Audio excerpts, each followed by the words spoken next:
Yun! Happy feet! So guys, nature tripping muna tayo. So after 1 hour and 21 minutes na travel, darating tayo sa Turquesa. Turquesa, Tanay. So si Turquesa, nasa loob siya ng The Pine Hills Farm. Malaki parking nila dyan. And yung restaurant nila dito sa pababa sa Agdan.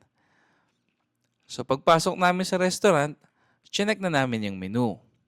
So meron silang all-day breakfast, meron silang starters, appetizers, salad, soup, may mga kare-kare, Filipino food, vegetables, pizza, pasta, burger, drinks, and coffee.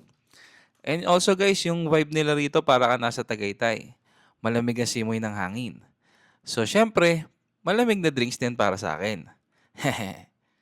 So ito, yung potato croquette, dumating na, kare-kare, and syempre, ang sizzling sisig.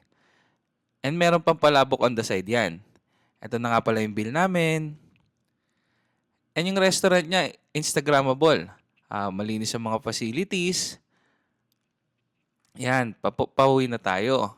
So may takeout pa tayo dyan. So ito nga pala, yung overlooking nila. May entrance fee na 150.